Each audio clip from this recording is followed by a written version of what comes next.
যাকাত একটি ফরজ বিধান। এ নিয়ে আমরা এক গুরুত্বপূর্ণ সংক্ষিপ্ত তথ্যবহল বিবরণের চেষ্টা করব ইনশাআল্লাহ। আমাদের আলোচনার প্রারম্ভের আলোচনা হবে যাকাত ফরজ, তারপরের আলোচনা হবে যাকাত দিলে কেমন নেকি হবে, তারপরের আলোচনা হবে আমরা যাকাত দিতে বাধ্য, সরকারি নিয়ম থাকলে আমাদের পিটিয়ে যাকাত নিতে পারবে। তারপরের আলোচনা হবে যাকাত স্বইচ্ছাও দিলাম না, কেউ জোর করেও নিল না, তাহলে কি হবে। তারপরের সংক্ষিপ্ত কথা হবে কি যাকাত দিতে হবে, পরিমাণ। এ নিয়ে আমরা এক গুরুত্বপূর্ণ সংক্ষিপ্ত তথ্যবহল বিবরণের চেষ্টা করব ইনশাআল্লাহ আজিজ। যাকাত শব্দের আবিধানিক অর্থ হলো পবিত্র করা। আপনি বা আপনার সম্পদ পবিত্র করবেন, নিজেকে পবিত্র করবেন যাকাত দিয়ে।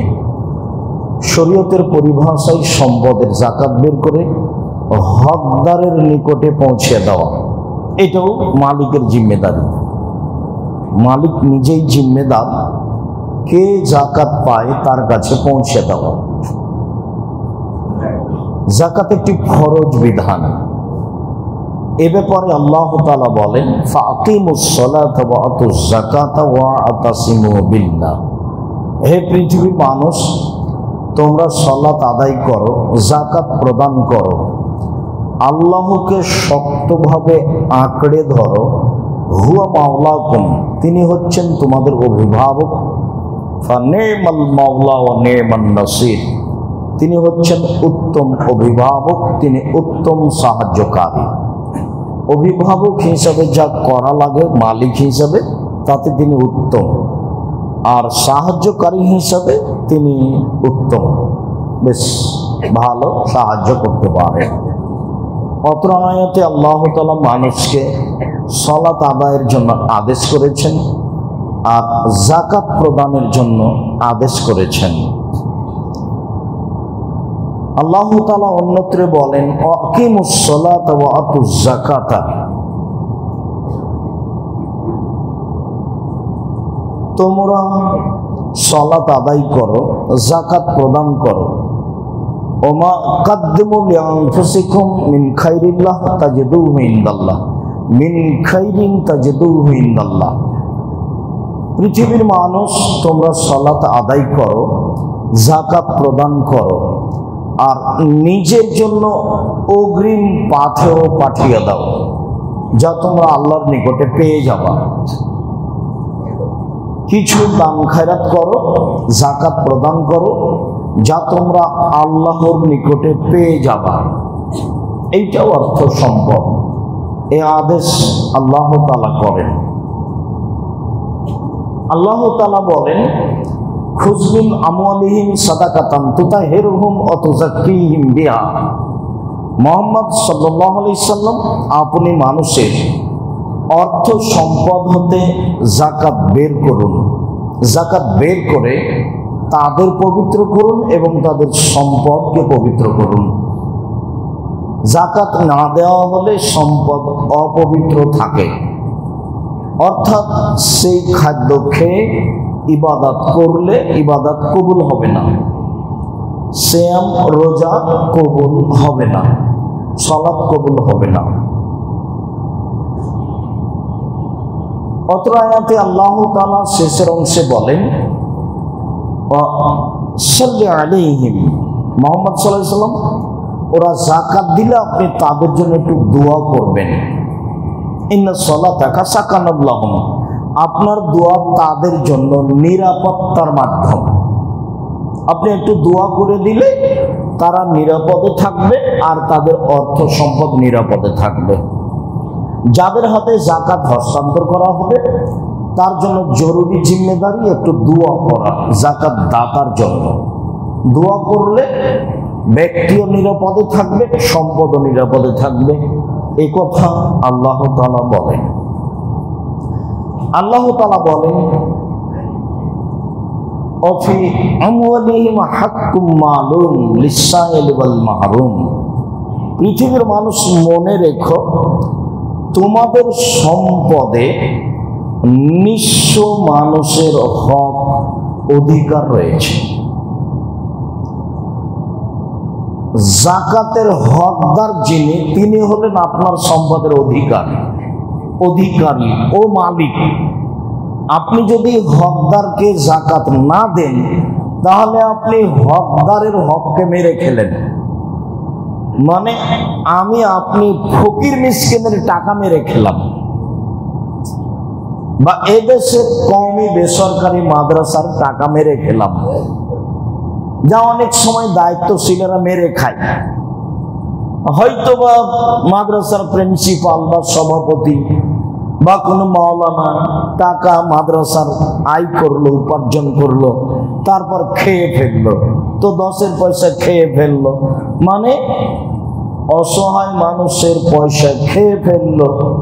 তো আপনি যখন যাকাত দিলেন না, তখন আপনি অসহায় ফকির মিসকিনের টাকা খেয়ে ফেললেন, হক নষ্ট করে দিলেন।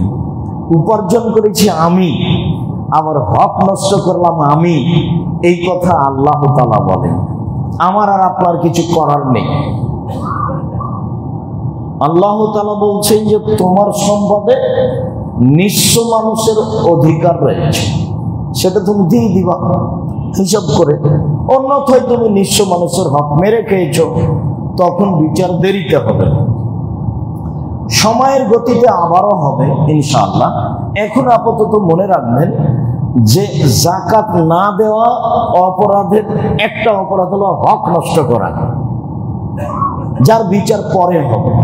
বিচারের মাঠে যারা হক নষ্ট করে তাদের বিচার পরে হবে। যারা এক জমি 10 বার 5 বার 2 বার বিক্রি করে তাদের বিচার পরে হবে। যারা মানুষের প্রতি জুলুম অত্যাচার করে তাদের বিচার পরে হবে। যারা মানুষের অর্থ সম্পদ লুটপাট করে জোর করে ভক্ষণ করে তাদের বিচার দেরিতে হবে। কতদিন দেরিতে হবে আল্লাহ ভালো জানে। যদি একদিন দেরি হয় তাহলে 50,000 বছর, আর যদি 3 দিন দেরি হয় তাহলে 1,500 বছর। অথচ বিচারের সময়কে আল্লাহ নবী উল্লেখ করেছেন 1 ওয়াক্ত ফরজ সালাত আদায়ের সমান।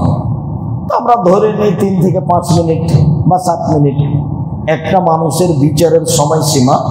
3 থেকে 5 মিনিট থেকে 7 মিনিট একটা ফরজ সালাত আদায় করার সময়। অথচ আল্লাহ নবী এখন বলছেন, আল্লাহ তাআলা বলছেন যে ওর বিচার দেরিতে হবে, যেহেতু হক মেরে খেয়েছে ফকির মিসকিনের। পরবর্তীতে কথা পরে হবে ইনশাআল্লাহ। আল্লাহ তাআলা বলেন ওয়াতু হাক্কাহু ইয়াওমা হাসাদিহি, যেদিন শস্য কেটে আনছো সেদিন শস্যের ওসর বের করে দাও। শস্য যতবার উৎপাদন হবে ততবার ওসর, যতবার উৎপাদন হবে ততবার ওসর পরিমাণে পৌঁছে। আর শস্য ব্যতীত বাকি সম্পদ 1 বছর, বাকি সম্পদ 1 বছর, বাকি সম্পদ 1 বছর। আর শস্য যতবার উৎপাদন হবে।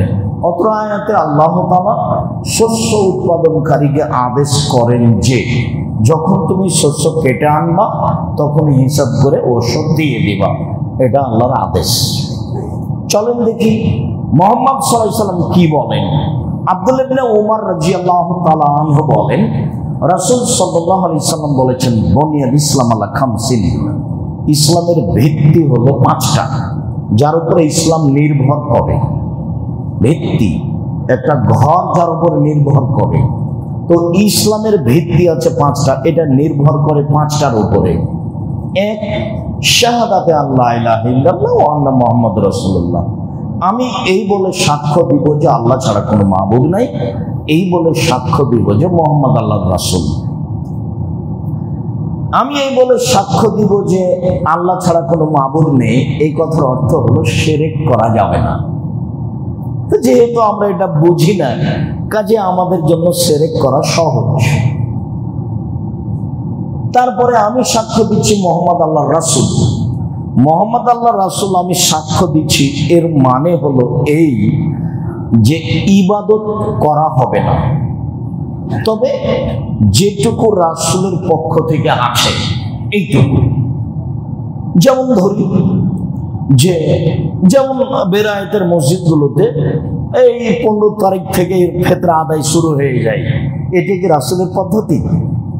আমি সাক্ষ্য দিচ্ছি মোহাম্মদ আল্লাহর রাসূল, তো যদি আমি 15 তারিখ থেকে ফিতরা দেওয়া শুরু করি তখন কি আমার সাক্ষী টিকলো? ওরা তো শুরুর টাইম হলো 28 তারিখ, নিতেন তো আগে বাড়লে 28 তারিখ, 28 তারিখে দেওয়া যায়। আর বুখারী মুসলিমের একাধিক হাদিস ঈদের দিন সকালে দিয়ে মসজিদ ঈদের মাঠে যেতে হবে, এটা একাধিক বুখারী মুসলিমের হাদিস। এখন আপনাদের চলে, কেন যে চলে তা আমাদের জানা নাই, আমি জানি না কেন চলে, কিভাবে চলে, কার সাহসে চলে, এটা আমার জানা নাই। তবে আপনি ভুল সিদ্ধান্ত আছেন, এটা চূড়ান্ত। আপনি মনে করবেন না যে আমি আপনার খুতবা দিতে এসেছি, আপনার খাতিব হিসেবে এসেছি, এই হিসাব আমার জীবনে আমি কোনোদিন করিনি, ওর আমি হিসাবই করি না। আমি হয় দিনের স্বার্থে এসেছি আর না হয় জামিয়া সালাফের স্বার্থে এসেছি, এইটা হতে পারে। আমার ব্যক্তিগত স্বার্থ এটা আমার প্রয়োজন নাই, আমি অনেক উপরে আছি আলহামদুলিল্লাহ। আমার আব্বার জমি জায়গা চাষ করে খেলে আমার আরো কয়েক পিঢ়ি যাবে আলহামদুলিল্লাহ। তো কেন যে চলে আপনাদের তা আমার জানা নাই। এই যে আপনার ভিতরি সলাতে চলছে দোয়া, তো চলছে কান্নাকাটি করে দোয়া করতে হবে, তো এইটা কি চলবে? আমি সাক্ষ্য দিচ্ছি মোহাম্মদ আল্লাহ রাসূল, এই কথা বলার পরে কি ওটা চলবে? না যেইটুকু দোয়া আছে নবীর মুখের সেইটুকু চলবে, বল হিসাব সিদ্ধান্ত ভুল ফিরে আসতে হবে। রাসূল সাল্লাল্লাহু আলাইহি ওয়াসাল্লাম যা বলেছেন সেটাই করতে হবে। ইমামকে বলতে হবে, এই ছেলে 24 ঘন্টার মধ্যে শোনাবে হাদিস। আল্লাহ রাসূল কোনতে ভিতরে কি দোয়া করতেন এর চুল কমাবে সবে না, সেই দিন আপনি বুঝবেন আমি সাক্ষ্য দিচ্ছি মোহাম্মদ আল্লাহ রাসূল। এমনি দিন কাটে, নিজে খাই, নিজে করি, নিজের মতো চলি, ধর্ম আবার কি? সম্মানিত দিনী ভাই বোন, বলছিলাম এরপরে সালাত আদায় করলো, এরপরে রমজান মাসে সিয়াম পালন করলো, যাকাত প্রদান করলো, এই হলো ভিত্তি। যাকাত একটা ইসলামের ভিত্তি, দিতেই হবে। আব্দুল্লাহ ইবনে আব্বাস রাদিয়াল্লাহু তাআলা আনহু বলেন, লাম্মা বা'আথা রাসূলুল্লাহ সাল্লাল্লাহু আলাইহি ওয়াসাল্লাম মুহদান লিল ইমান ফাকালা ইন্নাকা তা'তি আহলা কিতাবিন ফাদুম ইলা শাহাদাতিন লা ইলাহা ইল্লাল্লাহ ওয়া আন্না মুহাম্মাদুর রাসূলুল্লাহ। আব্দুল্লাহ ইবনে আব্বাস বলেন, যখন আল্লাহর নবী মুআয ইবনে জাবালকে ইয়ামানে পাঠালেন তখন বলছেন, মুআয ইবনে জাবাল ইন্নাকা তা'তি আহলা কিতাবিন, তুমি যাচ্ছ ইহুদি খ্রিস্টানের নিকট দাওয়াত দিতে। মুআয ইবনে জাবাল, তুমি যাচ্ছ ইহুদি খ্রিস্টানের নিকটে দাওয়াত দিতে। ফাদুম ইলা শাহাদাতিন লা ইলাহা ইল্লাল্লাহ ওয়া আন্না মুহাম্মাদুর রাসূলুল্লাহ, তোমার প্রথম বাক্য হবে, জনগণ বলবে আমি সাক্ষ্য দিচ্ছি আল্লাহ ছাড়া কোনো মাবুদ নেই, আমি সাক্ষ্য দিচ্ছি মুহাম্মদ আল্লাহর রাসূল। এইটা হবে তোমার প্রথম কাজ। ফাইলু মুতালিদা আলাইক, তারা যদি তোমার এটা মেনে নেয়, এইটা যদি তোমার মেনে নেয়, এটা এক, তাহলে তুমি বলবা যে আল্লাহ তাআলা 24 ঘন্টায় 5 ওয়াক্ত সালাত ফরজ করেছে। এটা হলো 2। 3 ফাইলু মুতালিদা আলাইক, এইটা যদি মেনে নেয় তাহলে তুমি বলবা যে ইন্নাল্লাহ কাদ ফারাজা আলাইহিম সাদাকা তুখাযু মিন আগনিহিম ওয়া তুরাদ্দু আলা ফুকরাহিম, যে তোমাদের উপরে যাকাত ফরজ, ধনীদের নিকট থেকে নিতে হবে, গরিবদেরকে বন্টন করে দিতে হবে। আদায়কারী নিবে, নিয়ে গরিবদের মাঝে বন্টন করে দিবে, আপনি তাকে দিয়ে দিবেন। যদি আদায়কারী না থাকে আপনি নিজে দিয়ে আসবেন। হাদিস বুখারী মুসলিম। অত্র বুখারী মুসলিমের 2টি হাদিসে প্রমাণ হয় যে আল্লাহর নবী যাকাত আদায়ের জন্য আদেশ করেছেন, যাকাত দিতে আদেশ করেছেন। আমরা খুব সংক্ষিপ্ত সময়ে বুঝলাম যে যাকাত দেওয়া ফরজ, দিতে হবে, বাধ্য আমি আর আপনি। এবার চলেন একটু মনটা খুশি করি, যাকাত দিলে কি হবে এইটা আগে শুনি, ভালো লাগবে। মহান আল্লাহ বলেন, ইন্নাল্লাযীনা আমানু ওয়া আমিলুস সালিহাত ওয়া আকামুস সালাতা ওয়া আতাউজ যাকাতা, নিশ্চয় যারা ঈমান আনলো, সৎ আমল করলো, সালাত আদায় করলো, যাকাত প্রদান করলো, লাহুম আজরুহুম ইনদা রাব্বিহিম, তাদের প্রতিদান রয়েছে তাদের প্রতিপালকের নিকটে, তাদের প্রতিদান রয়েছে তাদের প্রতিপালকের নিকটে। ওয়ালা খাউফুন আলাইহিম ওয়ালা হুম ইয়াহজানুন, বিচারের মাঠে তারা আশঙ্কিত হবে না, শঙ্কিত হবে না। কি যে হয়, কি যে হয়, কি যে হয়, সফল হব কি না, এরকম কোনো আশঙ্কা থাকবে না। ওয়ালা খাউফুন আলাইহিম, কোনো ভয় থাকবে না। তিনটে, এক প্রতিদান, দুই আশঙ্কা নেই, তিন কোনো ভয় নেই। এটা হলো যাকাতের ফজিলত। যাকাত দিলে লোকটা স্বাধীন থাকবে বিচারের মাঠে, কোনো সমস্যা নেই। মহান আল্লাহ বলেন, ওয়াল মুকিমিনাস সালাতা ওয়াল মুতুনাজ যাকাতা ওয়াল মুমিনুনা বিল্লাহি ওয়াল ইয়াউমিল আখির, যারা পাঁচ ওয়াক্ত সালাত আদায় করে, যারা যাকাত প্রদান করে, যারা আল্লাহকে বিশ্বাস করে, পরকালকে বিশ্বাস করে, উলাইকা, তারা এমন মানুষ, সানুতিহিম আজরান আযীমা, আমি তাদের বড় প্রতিদান দিব। যারা যাকাত প্রদান করে আমি তাদের বিচার মাঠে বড় প্রতিদান দিব, এই কথা আল্লাহ তাআলা বলেন। আল্লাহ তাআলা অন্যত্রে বলেন, ওয়াল্লাযীনা হুম লিয-যাকাতি ফাইলিন, যারা যাকাত প্রদান করে, উলাইকা হুমুল ওয়ারিসুন, এরাই হবে জান্নাতের মালিক। যারা যাকাত প্রদান করে এরা হবে জান্নাতের মালিক। আল্লাযীনা ইয়ারসুনাল ফিরদাউসা হুম ফিহা খালিদুন, তারা জান্নাতুল ফেরদাউসের মালিক হবে, তারা তাতে চিরদিন থাকবে, এই কথা আল্লাহ তাআলা বলেন।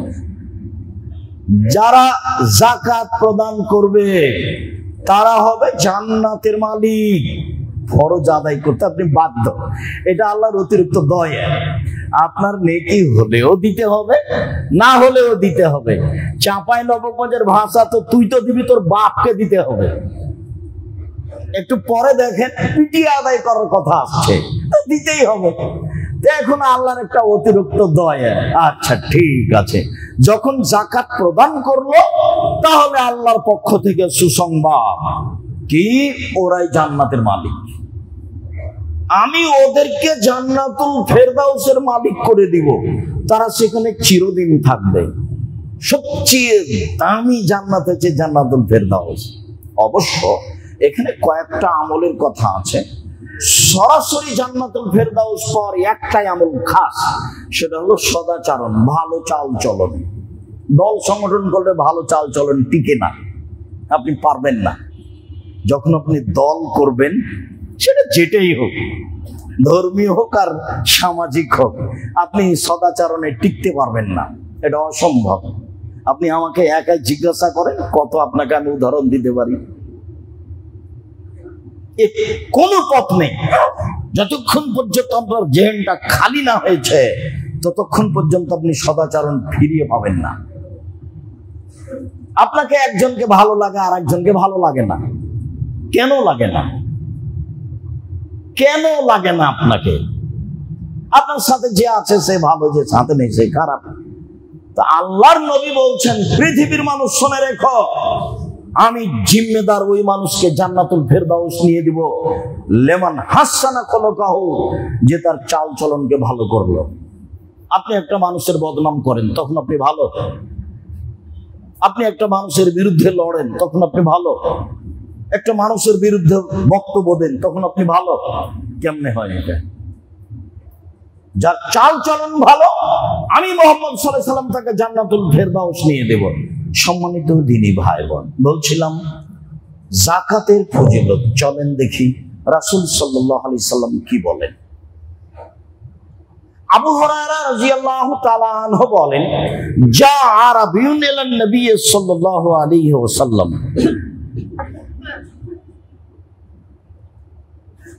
একজন পল্লীর মানুষ, বেদুইন অশিক্ষিত মানুষ রাসূলের কাছে আসলো, এসে বলছে, দুল্লানি আলা আমালিন এজা আমিলতুহু দাখালতু জান্নাত। আল্লাহর নবী, আমাকে একটা আমলের কথা বলুন তো, যেটা করে জান্নাতে চলে যাব। এটা হলো জিজ্ঞাসা। আল্লাহ রাসূল একটা আমলের কথা বলেন তো। এই চালাই, হুড়াহুড়ি করছো কেন? আপনি ঘুমাচ্ছেন কেন? জায়গা পরিবর্তন করেন। স্বাভাবিকভাবে মসজিদে আসবেন না, প্রস্তুতি নিয়ে আসবেন। আর এমনি তো ফজরের সালাতের পরে ঘুমিয়ে গেছেন, কি সালাত আদায় করে নাই ঘুমাচ্ছেন নাকি 8টা 10টা 11টা 12টা পর্যন্ত ঘুমিয়ে আছে। প্রস্তুতি নিয়ে থাকতে হবে। এটা জুমার খুতবা। পল্লীর মানুষ এসে বলছে, একটা আমলের কথা বলেন যাতে আমি জান্নাতে চলে যাব। তখন আল্লাহ রাসূল শুরু করলেন, 1, আল্লাহর ইবাদত করো, শিরক করো না। 2, সালাত আদায় করো। 3, যাকাত প্রদান করো। 4, রমজান মাসে সিয়াম পালন করো। এই পর্যন্ত বলতেই লোকটা এখন বলছে, ওয়াল্লাহি ওয়াল্লাযী নাফসি বিয়াদিহি, আমি সাধারণ অশিক্ষিত মানুষ, আল্লাহর কসম করে বলছি, আল্লাহর নবী যা বললেন তার বিন্দুমাত্র কম করব না, বিন্দুমাত্র বেশিও করব না। আমি গ্রামের মানুষ, আল্লাহর কসম করে বলছি, আল্লাহর নবী যা বললেন আমি তার বিন্দুমাত্র কমও করব না, তার বেশিও করব না। সুম্মা আল্লাহ, এরপর লোকটি চলে যাচ্ছে, এই স্বীকৃতি দিয়ে চলে যাচ্ছে। তখন আল্লাহ রাসূল বলছেন, শোনো, মান সাররাহু ইয়ানজুর ইলা রাজুলিন মিন আহলিল জান্নাহ ফালিয়ানজুর হালা। শুনো, কেউ যদি জান্নাতি দেখতে চায়, এই লোকটাকে দেখো, দেখো এ হলো জান্নাতি, এ দেখো এই লোক জান্নাতি। এখানে একটা আছে যাকাত। আল্লাহ রাসূল বললেন যে তোমরা জান্নাতি মানুষকে দেখতে চাও, এ দেখো। তো কিন্তু এখনো আমল করেনি, ও তো চালুই করেনি আমল। আল্লাহ রাসূল এভাবে বলছেন, মানে তার দৃঢ়তা, আল্লাহর কসম যা বলেছেন তার সরিষা সমপরিমাণ কমও করব না, বেশিও করব না। সে দৃঢ় চেতার মানুষ, একবারে দৃঢ়তা প্রকাশ করেছে, ওরা আমলই করেনি। আল্লাহ রাসূল বলছেন, দেখো দেখো দেখো, কেউ যদি জান্নাতি দেখতে চাও, এই লোকটা জান্নাতি। হাদিস তো বুখারী মুসলিম। এ হলো যাকাতের ফল।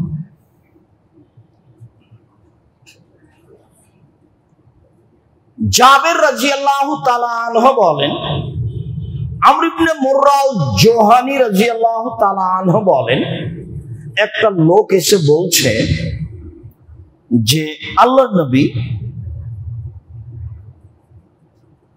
ইন্নী আশহাদু আল্লা ইলাহা ইল্লাল্লাহ ওয়া আন্নাকা মুহাম্মাদুর রাসূলুল্লাহ, আমি সাক্ষ্য দিচ্ছি আল্লাহ ছাড়া কোনো মাবুদ নাই, আমি সাক্ষ্য দিচ্ছি আপনি আল্লাহর রাসূল, মুখের উপরে, রাসূলের মুখের উপরে। তারপরে বলছে, ওয়া সাল্লাতুল সালাওয়াতুল খামস, আমি 5 ওয়াক্ত সালাত আদায় করি। তারপরে বলছে, ওয়া সুমতু রমাজান ওয়া কুমতুহু, আমি রমাজানের সিয়াম পালন করি এবং তারাবি পড়ি। তারপরে বলছে যে ওয়া আতাইতু যাকাতা, আমি যাকাত দিই। এইবার আল্লাহ রাসূল বলছেন, শোনো, মান মাতা আলা হাযা কানা ইয়াউমাল কিয়ামা মিনাশ শুহাদা ওয়াস সিদ্দিকিন, এইরকম দৃঢ়তার সাথে কর্ম নিয়ে মারা যাবে যে সে বিচারের মাঠে শহীদ সিদ্দিকদের সাথে থাকবে। যারা শহীদ, যারা খুব উপর পর্যায়ের মানুষ, নবীর পরপরই যারা খুব মান সম্মানে হাই পর্যায়ের মানুষ বিচারের মাঠে, তারা হলো শহীদ। আমি আর আপনি শহীদ বললে তো হবে না। যারা শহীদ তাদের মান অনেক বেশি। তো আল্লাহ রাসূল বললেন যে যারা 5 ওয়াক্ত সালাত আদায় করে, সিয়াম পালন করে, যাকাত প্রদান করে, এরা বিচারের মাঠে শহীদদের সাথে থাকবে। এই কথা মুহাম্মদ সাল্লাল্লাহু আলাইহি সাল্লাম বলেন, এটা আমার কথা নয়। জাবের রাদিয়াল্লাহু তাআলা আনহু বলেন, রাসূল সাল্লাল্লাহু আলাইহি সাল্লাম একদিন আল্লাহ রাসূলকে জিজ্ঞাসা করলেন যে আরাইতা ইন আত্তার রাসূল যাকাতা মালিহি, আল্লাহ নবী, মানুষ যদি তার সম্পদের যাকাত বের করে তাহলে কি হবে? আল্লাহ রাসূল বলেন, তো মানুষ যদি তার সম্পদের যাকাত হিসাব করে বের করে তাহলে কি হবে?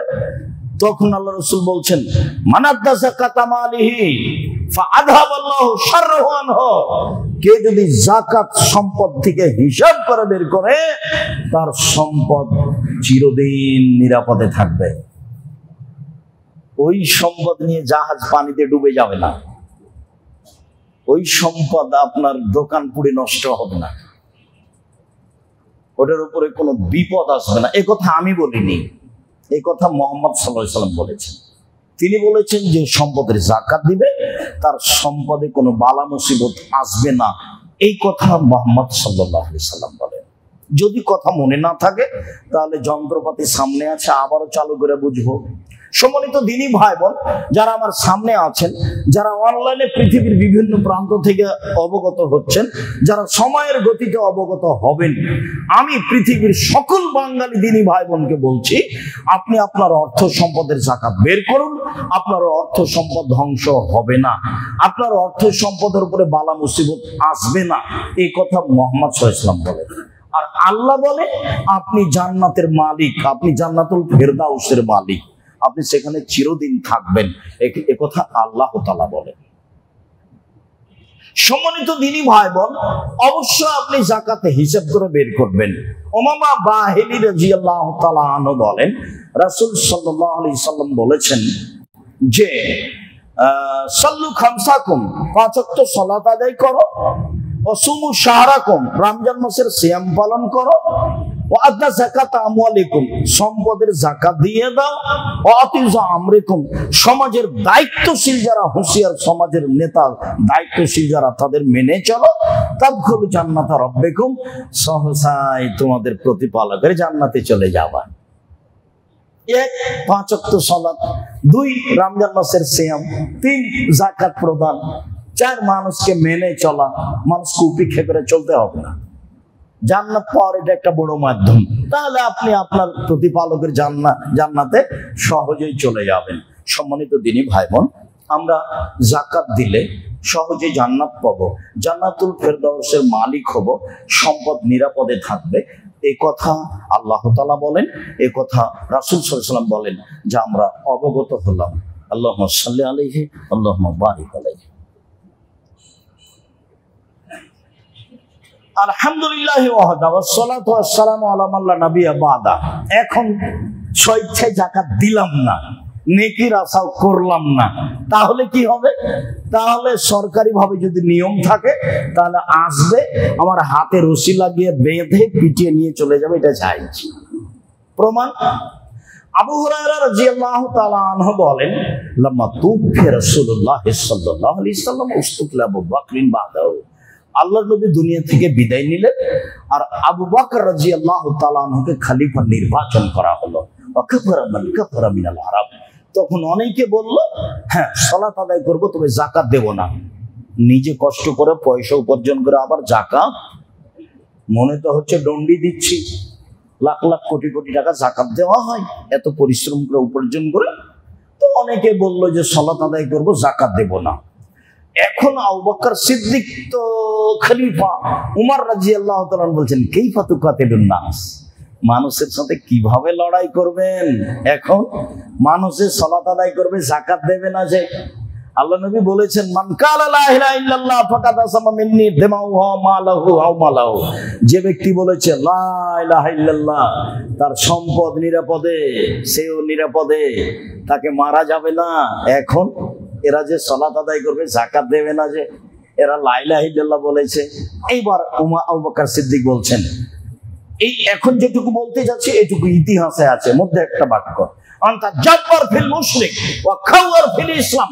বলেন কি ওমর, যেদিন আপনি মুশরিক ছিলেন সেদিন আপনি বীর পুরুষ ছিলেন, আজকে আপনি মুসলমান হয়েছেন, কাপুরুষ হয়েছেন। কাপুরুষ ভাষা ব্যবহার করছেন আবু বকর সিদ্দিক ওমরের জন্য। অর্ধ পৃথিবীর খলিফা, কুশাগর বুদ্ধিজীবী রাজনীতিবিদ ওমর, যার কথা শুনলে মানুষের অন্তর কাঁপে, যার রাস্তা ছেড়ে দিত শয়তান, যার সামনে মেয়েরা এসে কথা বলার সাহস রাখতো না, এত বড় শক্তিশালী ইমানদার মানুষকে বলছেন আবু বকর সিদ্দিক, বলেন কি আপনি যেদিন আপনি মুশরিক ছিলেন সেদিন আপনি বীর পুরুষ ছিলেন, আজকে আপনি মুসলমান হয়েছেন, কাপুরুষ হয়েছেন। আমি আবু বকর সিদ্দিক বলছি আল্লাহ আল্লাহর কসম, আমি আবু বকর সিদ্দিক বলছি আল্লাহ আল্লাহর কসম, আমি আবু বকর সিদ্দিক বলছি আল্লাহ আল্লাহর কসম, লাউকাতুল মান ফাররাকা বাইনা সালাত ওয়া যাকাতে ফাইনা যাকাতা হাকুল মালে, যারা সালাত আদায় করবে যাকাত দেবে না, আমি তাদের বিরুদ্ধে যুদ্ধ চালিয়ে যাব, মারবো না হয় মরবো, আমি তাদের বিরুদ্ধে যুদ্ধ চালিয়ে যাব, পিটিয়ে যাকাত আদায় করব, মরবো না হয় মারবো। এটা আল্লাহর হক, এটা বের করতেই হবে আমাকে যে কোনো মূল্যে। শুধু তাই নয়, আপনি শুনে রাখুন, আল্লাহে আল্লাহর কসম, আল্লাহ আল্লাহর কসম, লাউ মানাউনি আনাকান কান ইয়াদুনা ইলা রাসূলিল্লাহ সাল্লাল্লাহু আলাইহি ওয়াসাল্লাম লা কাতালতুহু আলাইহা। মনে রাখবেন, আপনি রাসূলের যুগে মানুষ গরু যাকাত দিতে এসে গরুও দিয়েছে, রশিও দিয়েছে। মনে রাখবেন, আপনি রাসূলের যুগে মানুষ ধান ওসর দিতে এসে ধানও দিয়েছে, বস্তাও দিয়েছে। মনে রাখবেন, আমি আল্লাহর কসম করে বলছি, রাসূলের যুগে গরু দিতে এসে গরুও দিয়েছে, রশিও দিয়েছে। রাসূলের যুগে ধান ওসর দিতে এসে ধানও দিয়েছে, বস্তাও দিয়েছে। আমি আবু বকর সিদ্দিক বলছি, আজ যদি গরু দেয় রশি না দেয়, আজ যদি গরু দেয় রশি না দেয়, ধান দেয় বস্তা না দেয়, তাহলে আমি তার সাথে যুদ্ধ চালিয়ে যাবো, পিটিয়ে বস্তা আদায় করব, রশি আদায় করব। কেন? এটা রাসূলের যুগে ছিল, এইটাই করব যে কোনো মূল্যে। রশি তো ফরজ নয়, বস্তা তো ফরজ নয়। তার মানে উনি মুহাম্মদ সাল্লাল্লাহু আলাইহি সাল্লামের নীতির উপরে টিকে থাকতে অটল, যে কোনো মূল্যে। আরে ছাড়েন, গরু রাখেন, ধান রাখেন, এইখানে আসেন বস্তা আর রশি। রাসূলের যুগে যে নিয়ম ছিল সেটাও হবে যে কোনো মূল্যে। কিভাবে করা লাগে সেটা আমি দেখছি, কিন্তু বুঝলাম হাদিস তো বুখারী মুসলিম। সম্মানিত দ্বীনী ভাই বোন, তো জোর করেও কি নইল না, তাহলে কি হবে? আল্লাহ তাআলা বলছেন, ওয়াল্লাযীনা ইয়াকনিযুনা আয-যাহাবা ওয়াল ফিদ্দা ওয়া লা ইউনফিকুনাহা ফি সাবিলিল্লাহ ফাবাশশিরহুম বিআযাবিন আলীম। যারা অর্থ সম্পদ সঞ্চয় করে রাখে, স্বর্ণ চাঁদি টাকা পয়সা সম্পদ, তার যাকাত বের করে না, মুহাম্মদ সাল্লাল্লাহু আলাইহি ওয়াসাল্লাম আপনি তাদের সুসংবাদ দিয়ে দেন, তাদের জন্য রয়েছে কষ্টদায়ক শাস্তি, তাদের জন্য রয়েছে বড় শাস্তি। এটা আল্লাহ ঘোষণা দিলেন। বড় শাস্তিটা কি? এবার আল্লাহ বলছেন, ইয়াউমা ইউহমা আলাইহা ফি নারি জাহান্নামা ফাতুকওয়া বিহা জিবাহুম ওয়া জুনুবুহুম ওয়া জুহুরুহুম। তার অর্থ সম্পদকে বিচারের মাঠে লাঠি তৈরি করে জাহান্নামের আগুনে গরম করে তার কপালে, তার পার্শ্বদেশে, তার পিঠে দাগ দেওয়া হবে।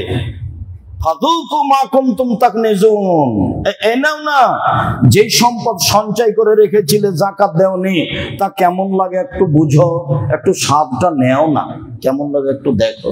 ফেরেশতারা এরকম করবেন কেন? অপমান করার জন্য। জাহান্নামে তো যাবে, তো লাঠি দিতে দিলেই তো হলো, লাঠি দেওয়া দাগ দেবে, ও তো জাহান্নামের আগুনে গরম করা আছে, কপালে, পার্শ্ব, পিঠে, তো এইভাবে ছেঁক দিলেই তো হলো। তো এইভাবে বলবেন কেন? একটু কেমন লাগে দেখো না, একটু কেমন লাগে দেখো না, একটু নিজের সঞ্চিত সম্পদ কেমন লাগে একটু দেখো। এটা কেন? এটা অপমান করার জন্য। চলেন দেখেন আবার বুখারী মুসলিমের হাদিস। আবু হুরায়রা রাদিয়াল্লাহু তাআলা আনহু বলেন, রাসূল সাল্লাল্লাহু আলাইহি সাল্লাম বলেছেন, মানাতাহুল্লাহু মালান ফালাম ইয়াদ যাকাতাহু মুসাল্লাল্লাহু আলাইহি ইয়াউমাল কিয়ামাহ সুজা আকরা। যারা অর্থ সম্পদের যাকাত দেবে না, তাদের অর্থ সম্পদকে বিচারের মাঠে সাপ তৈরি করা হবে, বিষাক্ত সাপ, মাথায় লোম থাকবে না, টাক পড়ে থাকবে, চোখের উপরে আরো দুইটা কালো দাগ থাকবে। এটা হলো ভয়ঙ্কর ভয়ঙ্কর ভয়াবহ সাপ। ইতমো কাওয়ালা, ওনাকেই তার গলায় পেঁচিয়ে দেওয়া হবে। সাপ তো দেখলেই মানুষ পালায়, এই বিষাক্ত সাপ তার গলায় পেঁচিয়ে দেওয়া হবে, এবং বিষাক্ত সাপ গলায় পেঁচানো অবস্থায় তার মুখের দুই দিকে ছোবল মারবে আর বলবে, আনা মালক, আমি তোমার সম্পদ, আনা কানজক, আমি তোমার সঞ্চিত সম্পদ, যা যাকাত দেওয়া হয়নি। এবার কেমন হলো? সম্পদকে সাপ তৈরি করা হবে বিষাক্ত, সম্পদই বলবে। ছেলে মেয়ের পাল্লাতে পড়ে, বইয়ের পাল্লাতে পড়ে এরকম করবেন না, কিছু খুব সাবধান। একবারে কাঁটায় কাঁটায় 2 দিন বাঁচতে এসে পরকাল হারাতে রাজি নয়। এরকম জীবনের প্রয়োজন নাই। একটা সুন্দর জীবন গড়ে তোলার চেষ্টা করে, ছেলে মেয়ে আহাল পরিবার নিয়ে নিজেকে টিকানোর চেষ্টা করে। 5 ওয়াক্ত সালাত, হালাল রুজি, কোরআন তেলাওয়াত, আড্ডা পিটা হারাম। দোকানে বসতে পাবেন না। এই যে ঘন্টার ঘন্টা দোকানে বসে আছেন কেন? বেড়ি ছেলে নাচে, মোবাইলে, টিভি, দোকানে বসে থাকেন কেন? কোন শরমে থাকেন? একটু লজ্জা হয় না কেন? একটু শরম হয় না কেন? একটু হায়া হয় না কেন? একটু খারাপ লাগে না কেন? একটু ইতস্তবোধ হয় না কেন? ল্যাংটা মেয়ে নাচে, চক্ষু ঠান্ডা করেন, কলিজা ঠান্ডা করেন দেখে, এটা কোন স্বভাব? নিজেকে আপনাকে যদি জিজ্ঞাসা করা হয় যে আপনি ভালো মানুষ, তাহলে আপনি কি বলবেন? আমি হ্যাঁ, তাই কি বলতে পারবেন? আপনি বলতে পারবেন এটা ভালো আচরণ? বাস। 5 ওয়াক্ত সালাত, হালাল রুজি, কোরআন তেলাওয়াত, আড্ডা পিটা হারাম, রাত 10টায় ঘুমিয়ে যাব। বাড়িতে কারফিউ জারি থাকবে প্রেসিডেন্ট আইয়ুবের, তার মানে 10টায় ঘুমিয়ে যেতে হবে। একরাহুল কালাম কাবাল বাদাল ইশায়ে, একরাহুল নামা কাবাল ইশায়ে। আল্লাহর নবী এশার সালাতের পরে কথা বলা ঘৃণা করতেন। আল্লাহর নবী এশার সালাতের পরে কথা বলা ঘৃণা করতেন। আল্লাহর নবী এশার সালাতের পরে ঘুমিয়ে যাওয়া ঘৃণা করতেন। দুটাই ঘৃণা।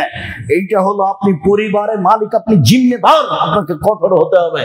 এক কে ছেলে মেয়ে রাত 10টায় ঘুমিয়ে যেতে হবে পড়াশোনা ব্যতীত, যে কোনো মূল্যে, যে কোনো মূল্যে ঘুমাতে হবে, যে কোনো মূল্যে। কেমন পিঠা আল্লাহই ভালো জানে কি করেন আপনি। এইসব জবাব দিতে হবে। রাত 3টায় উঠে যাবেন। এই যে 10টায় ঘুম, 3টায় উঠলেন, কয় ঘন্টা ঘুম হলো? 5 ঘন্টা। 3টায় উঠে যান, 2 রাকাত সালাত আদায় করেন। আল্লাহকে কিছু বলেন। উনি আপনার কথা শোনার জন্য 7ম আকাশ থেকে 1ম আকাশে নেমে এসেছে, শুধু আপনার জন্য। আমি মনে হয় বুঝাতে পারলাম না। দিনী বোন, আপনি কি বুঝতে পারছেন? মহিলা মানুষ না এমনি আসেন আর যান। মসজিদে, জুমা মসজিদে যাওয়া লাগে, পৈতৃক সম্পত্তি, এটা আমাদের এলাকার গ্রামের মসজিদ, তাই এসেছে। জি না, কথা শুনেন, এদিকে কথা শুনেন। 10টায় ঘুমিয়ে যেতে হবে, আপনি মহিলা মানুষ। 3টায় উঠবেন। আপনার জন্য আল্লাহ 7ম আকাশ থেকে 1ম আকাশে নেমে এসেছেন। আর আপনাকে বলছে, শুধু আপনার জন্য, আপনার সাথে একটু কথা বলার জন্য আল্লাহ কোথা থেকে নেমে এসেছেন? 7ম আকাশ থেকে 1ম আকাশে নেমে এসেছেন। আপনি কি বলেন এটা শোনার জন্য? কিছুই বলবেন না। এইভাবে রাত 3টায় ঘুমাবেন, রাত 10টায় উঠবেন, এটা কোনো জীবন হলো? সম্মানিত দিনী ভাই বোন, বলছিলাম যে যাকাত না দিলে ফলাফল এই। উমামা বাহিলি রাদিয়াল্লাহু তাআলা আনহু বলেন, মামিন রাজুলিন তাকুনুল্লাহু ইয়াবলুন ওয়া বাকারাতুন গানাম লা ইউতি হাক্কাহা। যার গরু, পশু, উট আছে, গরু আছে, ছাগল আছে, যাকাত দিল না, ফাউতিয়ে বিহি ইয়াউমাল কিয়ামা, তাহলে বিচারের মাঠে উট, গরু, ছাগলকে নিয়ে আসা হবে।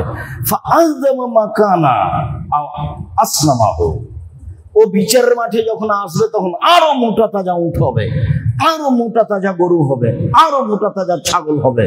তাতা হবে আকফাফেহা, পা দিয়ে ডলতে থাকবে মালিককে। তান্তা হবে করুনেহা, শিং দিয়ে গুতাতে থাকবে। এলে ইয়াউমিল কিয়ামাহ তাইজাবান নাস, কিয়ামত যতদিন বিচার না হবে ততদিন। তো আপনি তো মানুষের হক মেরে খেয়েছেন, বিচার তো পরে হবে। যারা জমি জোর করে দখল করেছে তাদের তো বিচার পরে হবে। সন্ধ্যা হতে হতে জমি ফেরত দিতে হবে, সন্ধ্যা হতে হতে জমি ফেরত দিতে হবে। জোর করে ক্ষমতা দেখে 1 মিনিট বাঁচবেন না। দেশের নেত্রীকে দেখে হিসাব হয় না 45 মিনিট সময়? তো হিসাব তো হওয়া উচিত। ক্ষমতা থাকে না, সতর্ক হওয়া উচিত, শিক্ষা নেওয়া উচিত। ফেরাউন তো অনেকদিন আগের কথা, এখন তো ঘরের কথা। ফেরাউন তো অনেক আগের কথা। তা তো ফেরাউন পানিতে ডুবলো, ভাসলো, একটু সময় পেয়েছিল। কতক্ষণ যে সময় পেল? বলছে যে আমি মেনে নিলাম সে আল্লাহকে, যে আল্লাহ বানু ইসরায়েলের মুসার আল্লাহ। আমি একজন মুসলিম ঘোষণা দিচ্ছে ফেরাউন। ঘোষণা দিচ্ছে ফেরাউন মরার সময়তে পানিতে, যে আমি সে আল্লাহকে মেনে নিলাম, যেটা বানি ইসরায়েল আল্লাহ, যেটা মুসার আল্লাহ। আমি ফেরাউন ঘোষণা দিচ্ছি আমি মুসলিম, ঘোষণা দিচ্ছি আনা মিনাল মুসলিমিন। তখন আল্লাহ বলছেন, ও এখন তারপরে যা আছে আছেই, শিক্ষা নিতে হবে। আমার আপনার জন্য এগুলো ঘটনা, আমাকে আপনাকে শিক্ষা নিতে হবে। সম্মানিত দিনী ভাই বোন, তো পশু প্রাণী এই আরেকটু এখনো কাল জাহাদিকুম ইয়াউমাল কিয়ামাহ সোজা আকরা, বিচারের মাঠে এই বিষাক্ত প্রাণীগুলি, বিচারের মাঠে এই বিষাক্ত প্রাণীগুলি হবে, এই বিচারের মাঠে সম্পদগুলি হবে বিষাক্ত প্রাণী সাপ। বিচারের মাঠে সম্পদগুলি হবে বিষাক্ত প্রাণী সাপ। এফিরু মিনহু সাহেবহু, যখন সাপ তাকে ধ্বংসন করতে আসবে তখন মালিক পালাতে থাকবে, পালাতে থাকবে, পালাতে থাকবে। অনেকগুলো বহু সাপ পিছে পিছে দৌড়াবে, সাপ পিছে পিছে দৌড়াবে। আপনি জানেন মানুষের শেষ চেষ্টা কি? মানুষের শেষ চেষ্টা হাত দিয়ে নিজেকে বাঁচাতে থাকে। হঠাৎ করে দেখবেন যে হাত ভেঙে গেছে রিক্সার সাথে লেগে, ও বুঝতে পারেনি, তার মানে হাত দিয়ে নিজেকে বাঁচাচ্ছিল। গাড়ি এসে অ্যাক্সিডেন্ট হয়েছে, দেখবেন যে হাত ভেঙে গেছে। কিভাবে? মানে গাড়ির থেকে নিজেকে বাঁচাতে চাচ্ছিল, অথচ বাঁচাতে পারবে না গাড়ি থেকে, ভ্যান থেকে, মোটরসাইকেল থেকে। কিন্তু শেষ চেষ্টা কি করেছিল? হাত দিয়ে নিজেকে বাঁচাতে চেয়েছিল। আল্লাহ নবী বলছেন, ও যখন আর দৌড়িয়ে সামলাতে পারবে না, সাপ যখন পাশে চলে এসেছে, তখন হাত দিয়ে ঘুরে উল্টে নিজেকে ঠেকাবে। এইভাবে হাত দিয়ে ঠেকাবে, ঠেকানোর সাথে সাথে হাত দুটো সাপের মুখে ঢুকে যাবে। আপনার সামনে অবস্থা নকল করলাম। সম্মানিত দিনী ভাই বোন, সম্পদ লাঠি তৈরি করা হবে এবং জাহান্নামে গরম করে অবস্থায় সম্পদ বিষাক্ত সাপ তৈরি করা হবে, গলায় পেঁচিয়ে দেওয়া হবে, ছবল মারতে হবে। সম্পদ যদি পশু প্রাণী হয় তাহলে যা ছিল তার চেয়ে মোটা হয়ে আসবে, পা দিয়ে ডলতে থাকবে এবং শিং দিয়ে গুতাতে থাকবে। কুল্লামা জাযাত উখরাহা রুদ্দাত আলাইহি উলাহা, শেষটা যখন পা দিয়ে ডলে শিং দিয়ে গুতিয়ে চলে যাবে তখন প্রথমটা আবার আসবে। শেষটা যখন চলে যাবে প্রথমটা আবার আসবে। হাত্তা ইউকযাবানান নাস, যতদিন পর্যন্ত মানুষের মাঝে বিচার শেষ না হচ্ছে ততদিন চলতে থাকবে। এমনটা মনে হচ্ছে যে যাকাত দেবে না যারা, তাদেরই বিচার পরে হবে, একবারে শেষ। এও জানেন একটা লোক মানুষের টাকা মেরে খেয়েছে, তো আপনিও ধনী ওইও ধনী, তাহলে দুটো একই রকম নয়। আপনি ওই জমি নিয়েছেন, আরেকজন ক্ষমতার বলা আরেকজন দখল করলো, আপনি চেষ্টা করেছেন, আপনার ক্ষমতা আছে, কিন্তু ফকির মানুষ তো নিঃস্ব মানুষ, অসহায় মানুষ, আপনি তার টাকা মেরে খেলেন, তাহলে এটা বেশি কঠিন হয়ে গেল। এই বিচারটা পরে হবে, যা রাসূল সাল্লাল্লাহু আলাইহি ওয়াসাল্লাম বলছেন। সম্মানিত দিনী ভাই বোন, এই আলোচনার শেষ কথাটি কুল্লুল্লাহু মিন নাবাতা মিনাস সুহতি কানাতে নার আওলা বিহি, যাকাত দেওয়া হয়নি এমন সম্পদ খেয়ে বাঁচে যারা, তারা জাহান্নামে যাবে। এমন সম্পদের গোশত যেটা বাড়ে গায়ে, ছেলে মেয়ে আপনার আপনার স্ত্রীর সবার, সেটুকু হলো জাহান্নামের গোশত, জাহান্নামের অংশ। যে অংশ অবৈধ পয়সা দিয়ে বাড়ে সেটা জাহান্নামে যাবে।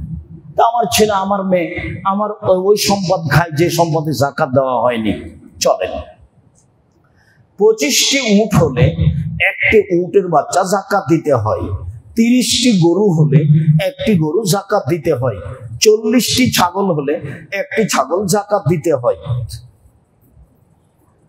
7.5 ভরি স্বর্ণ হলে বাজার বিক্রি মূল্য জিজ্ঞাসা করে, বিক্রি মূল্য আপনার স্ত্রীর, আপনার মেয়ের আছে, আপনার মেয়ে আপনার সাথে আছে, তো আপনারই,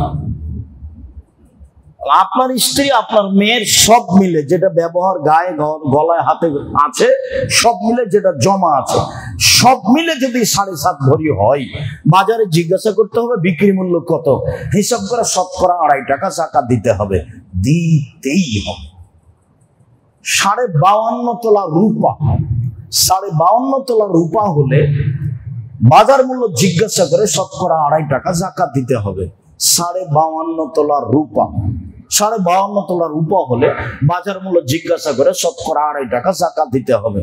পরের অংশ খুব জরুরি অংশ, ব্যবসা মূল্য যত জমি কিনা আছে আপনাদের, যে সময়ের গতিতে বিক্রি করে দেবো, আপনি ল্যান্ড ব্যবসায়ী, এখন বাজারে হিসাব করতে হবে এই জমির দাম কত, সব জমির দাম হিসাব করে স্বর্ণ হিসাবে আর না হলে রূপার হিসাবে শতকরা 2.5 টাকা যাকাত দিতে হবে। আবার বলি, যত সম্পদ আছে ব্যবসায়ী সম্পদ, এইটুকু কিনেছেন বাড়ি করার জন্য, এটা লাগবে না। আপনি ল্যান্ড ব্যবসায়ী, আপনি কিনে রেখেছেন, সময়ের গতিতে বিক্রি করবেন, এইটা আপনাকে ভালো করে মনে রাখতে হবে। আপনি শোরুম আছে গাড়ি, এখন আপনাকে যাকাত দিতে হবে। কতটি গাড়ি আছে? 5টা গাড়ি আছে, ব্যবহার করেন, তার যাকাত দিতে হবে। যদি আমি বুঝাতে না পারি তাহলে আবারও পরে বলবো। আপনি বাড়ির ফ্ল্যাট কিনে রেখেছেন, সময় বিক্রি করবেন। আপনি নিজে বসবাস করবেন, সেজন্য 2টা ফ্ল্যাট কিনে রেখেছেন, এর যাকাত দিতে হবে। আপনি ফ্ল্যাটেরই ব্যবসা করেন, রিয়েল এস্টেট ব্যবসা আপনার, তাহলে আপনাকে এখন এর কত টাকা লাগতে পারে এই হিসাব করে, স্বর্ণের হিসাবে, মানে প্রায় 3.5 লাখ টাকা, 7.5 ভরি স্বর্ণ বা তার চেয়ে বেশি। 7.5 ভরি স্বর্ণ বিক্রি মূল্য কত আছে, তো ওটা দেখে যদি টাকা আপনার হতো হয়, শতকরা 2.5 টাকা যাকাত দিবেন। আর যদি রূপার হিসাবে আসেন ভালো হবে, ফকির মিসকিন একটু বেশি পাবে, সেইটা প্রায় লাখ খানিক। 52.5 তলা রূপা।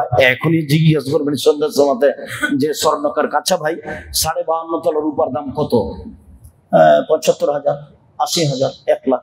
হ্যাঁ, আপনার টাকা যখন এই স্বর্ণ বিক্রি করে 1 লাখ হয়ে যায়, তো দিতে হবে 7.5 ভরি বিক্রি করে যা হয়, বা রূপা বিক্রি করুন বাড়ির টাকা। এবার চলেন, ডিপিএস খোলা আছে তার টাকা, দোকান বরাদ্দ দেওয়া আছে তার টাকা, আপনার ঋণ দেওয়া আছে সহজেই পাওয়া যাবে তার টাকা, ব্যাংকে জমা আছে এই টাকা, সব মিলে যদি 7.5 ভরি স্বর্ণ সমমূল্য হয়, সব মিলে যদি 52.5 তোলা রূপা সমমূল্য হয়, তাহলে শতকরা 2.5 টাকা যাকাত দিতে হবে।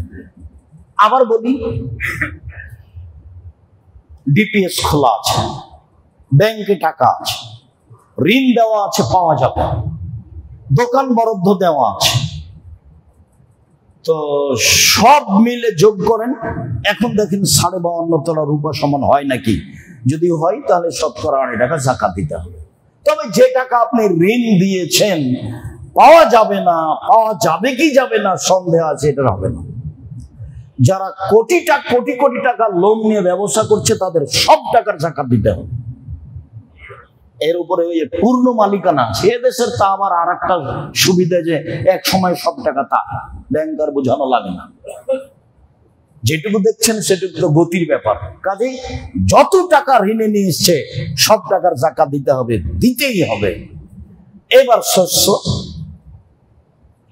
18 মণ 30 কেজি শস্য হলে, ধান বা গম বা যে কোনো শস্য, 18 মণ 30 কেজি শস্য হলে 20 ভাগের 1 ভাগ শস্য ওসর দিতে হবে। 18 মণ 30 কেজি শস্য হলে উপরে যত যাবে সব 20 ভাগের 1 ভাগ, 20 ভাগের 1 ভাগ, 20 ভাগের 1 ভাগ। 18 মণ 30 কেজি শস্য হলে 20 ভাগের 1 ভাগ শস্য ওসর দিতে হবে। আপনি জমি লিজ নিয়েছেন সেটারও দিতে হবে, যেটা আপনার নিজের জমি সেটারও দিতে হবে। বন্দুক হারাম, খাই খালাসি চলে, লিজ চলে, বন্দুক হারাম, এক সময় টাকাও ফেরত পাওয়া যায়, জমিও পাওয়া যায়, এইগুলো প্রথা চলবে না। খাই খালাসি এখন বুঝেন কিনা, লিজ, এইটা চলবে। তো এর যেটা শস্য হয়েছে সেই শস্যর ওষুধ দিতে হবে। বেগুনের ওষুধ নেই, কলার ওষুধ নেই, আলুর ওষুধ নেই, সবজির ওষুধ নেই, এই দেশের ফলমূলের ওষুধ নেই। আছে আঙ্গুর, আছে খেজুর, এগুলো মূলত শস্য ওই দেশে, আর এগুলো থাকে অনেক দিন। সম্মানিত দিনী ভাই বোন, এবার আমরা আলোচনার শেষে চলে আসলাম। শেষে এসে বলছি, রমজান মাস একটু মূল্যায়ন করার চেষ্টা করেন। মূল্যায়ন করতে হলে কম খেতে হবে আর কম ঘুমাতে হবে, তাহলে কিছু মূল্যায়ন করা যাবে। বেশি খেলে বেশি ঘুমালে মূল্যায়ন করা যাবে না। এরপরে রমজান মাসের 2টা কাজে সবসময় ব্যস্ত থাকতে হবে। দান যেভাবে সহজ, যেভাবে সম্ভব। ফকির মিসকিন যে চাইতে এসেছে, ফকিরকে যে চাই, মিসকিনকে যে চাইতেও পারে না, সংসারে চলে না, ও আবার বাড়ির পাশে আছে, ওর সাথে আপনার আবার ঝগড়া, এরপরও দিতে হবে। মিসকিনকে যে বাড়ির পাশে আছে, চাইতেও পারে না, সংসারও চলে না, সেখানে দিবেন, ওসর যাকাত দেন, দান করেন। দান যেটা মসজিদ পারপাস, সেগুলো খুব উপর পর্যায়ে।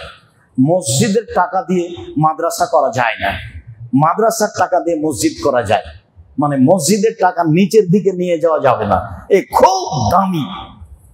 মসজিদের টাকা নিচের দিকে নিয়ে যাওয়া যাবে না, মসজিদের টাকা দিয়ে মসজিদ বানাতে হবে। এইখানে জায়গা না থাকলে যাদের মসজিদ তৈরি হচ্ছে সেখানে দিতে হবে। যুগ যুগ ধরে শতাব্দীর পর শতাব্দী টাকা ধরে রাখতে হবে না। আপনার পরে আপনার ছেলে আসবে, সে কোটি টাকার মালিক হবে, যার জন্য এই মসজিদ তৈরি করা কোনো ব্যাপারই নয়। কাজেই আপনাকে এটা ধরে রাখতে হবে, এটার প্রয়োজন নেই। আপনার প্রয়োজন না থাকলে পাশের মসজিদে সেখানে দিয়ে দিবেন। মসজিদের টাকা মাদ্রাসায় নিয়ে যাওয়া যায় না, তাহলে এটা নিচে চলে গেল। ওটা হলো মসজিদের টাকা সবচেয়ে উপরে আছে, এইটা মসজিদেই খরচ করতে হবে। হ্যাঁ, মাদ্রাসার টাকা আপনারা আলোচনা করে মসজিদে নিয়ে আসতে পারেন। সম্মানিত দিনী ভাই বোন, আমি রমজানকে যথাযথভাবে মূল্যায়ন করার আন্তরিকভাবে অনুরোধ জানিয়ে, রমজান মাসকে মূল্যায়ন করো তো। কম ঘুম, কম খাওয়া, ইফতারি কম সাজানো, এইটা আন্তরিকভাবে অনুরোধ জানিয়ে, যাকাতের প্রতি খুব শক্ত হওয়ার অনুরোধ জানিয়ে আপাতত আজকের মতো কথা এখানেই শেষ করলাম। সুবহানাকাল্লাহুম্মা ওয়া বিহামদিকা আশহাদু আল্লা ইলাহা ইল্লা আনতা আস্তাগফিরুকা ওয়া আতুবু ইলাইক। আল্লাহ